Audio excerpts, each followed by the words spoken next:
day 6 video. Number 1 is, do I understand the assignment? That is a big fear of mine. I'll complete something and then I'm like, did I do it right? The last video that I did, and this one I'm doing vlog style. So I have my notes here and I check stuff off and I'm talking to you like this. So it feels a little bit more intimate. It feels like we're friends having a video chat or we're in a meeting. Hopefully that this is correct form. If not, no big deal. I'll make another recording. So here it says about putting your all in and not becoming successful. That's definitely like a major fear, especially because it feels like a lot of eyes are on it. Coaching online is very public. You know, when people start producing content, it makes it. You can kind of see like the content started, it starts getting polished. You start seeing the offers come out and you see how that trends upwards.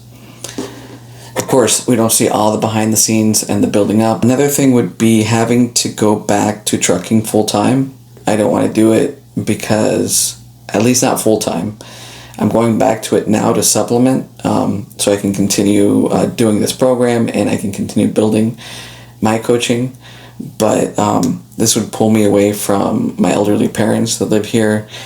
It would pull me away from my long-term dreams of being able to live 6 months out of the US, and it's just financial freedom and time freedom that I would miss out on. So I do worry about that a lot. Fraud, it's not, I don't really fear. Imposter syndrome has kind of gone away. The more I interact with clients, even if they're beta clients, and the more I help people, I don't feel like a fraud. I do feel like a fraud when I don't post my content consistently. And so that's why I'm part of this challenge. I want to learn how to do it better. So my content has a direction and it makes sense and people understand what I'm saying also, so it reaches a consistent level of content. And then not succeeding, I put it as like a subcategory. Not succeeding because I'm very passionate about it, but everybody that's supporting me doesn't really understand it.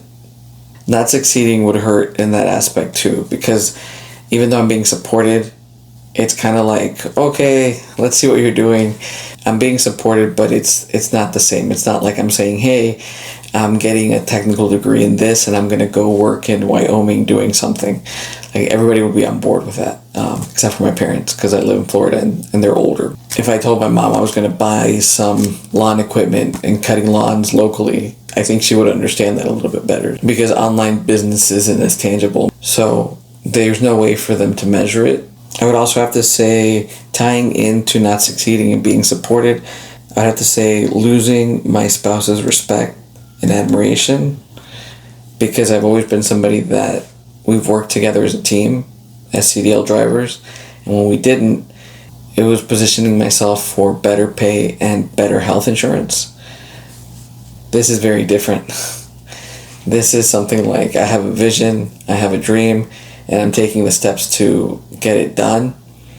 It's obviously not as fast as you going to a 2-day orientation and then getting paid, right? So that makes it kind of difficult too. Well, thank you for joining me on this video call. This was a very raw episode of Facing Your Fears with Eli. All right, that's all I got for today. Thank you.